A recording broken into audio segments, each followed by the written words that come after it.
Tag Musical. Apo. Bisaya, Tagalog Musical. At siyempre, andito ang mga leaders ninyo sa inyong weekly task na magtutulungan tayo kasi alam mo naman, kailangan, importante talaga ang mga task para magkaroon kayo ng ulam next week. Yeah, sinigang.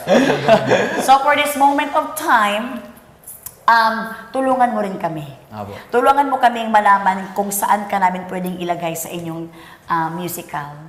So, singing ang una nating alamin. Kung ano ba saan ka ba magaling? Sa singing ba? Sa dancing? Or sa acting? So, can you give us a sing? Okay po. Okay, give us a sing. Pagkagising sa ganda-ganda. umaga, ikaw ang gustong kasama.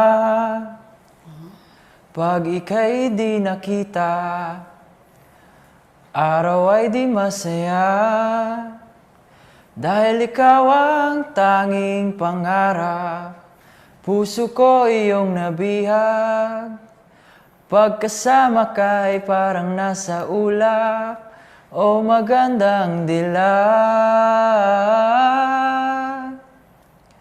'Cause I wanna see you happy, kay ikaw akong one and only. Langga pa sa'y luha kupi, kay ikaw lang ako ang baby.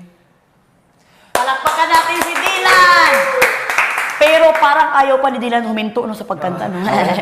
Pero Dylan, alam mo, ang magsasabi ko sa iyo is maganda ang tono ng boses mo. May tono ka, talagang confident ka talaga din. Pero syempre, hindi natin pwede kasing sabihin si Dylan na kailangan niyang maging lakasan po or maging out siya. Kasi talagang siya is a nonchalant singer. Talagang nonchalant na siya. Hanggang doon lang talaga kasi ganoon talaga ang kanyang pagkatao. But then again, may tono ka, magandang edge na yon para mapagtagumpayan niya inyong musical. Yes, For Jarensky. me, Dylan, you have a great tone and a great voice, but I feel like you're too restrained. Be more relaxed, and project your voice more by opening your mouth wider. Because it's a musical, we have to be loud. And I feel like the more projection you have, the better your voice will sound as well. And just smile. Smile, as you said last week in the volleyball thing, just smile. It's also another task. So yeah, just relax. Ayan, naiintindihan mo ba nila? Yes po. Hindi ko naiintindihan eh. Okay, Binsoyang. Sa akin, di. Maganda na yung boses mo. Siguro, connection sa audience. Yun na lang yung kulang para sa'yo. Connection na lang sa audience. Yes, connection. Thank you.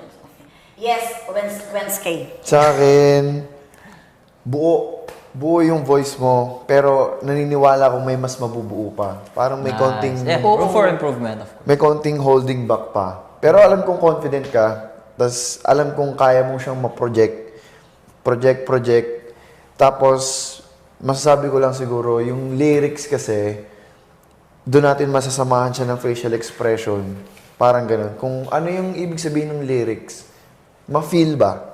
Yun lang. Yun yung isa sa mga pinaka-key elements ng musical. Yes, every word counts. So, every word na sasabihin mo, dapat with emotion ka nun.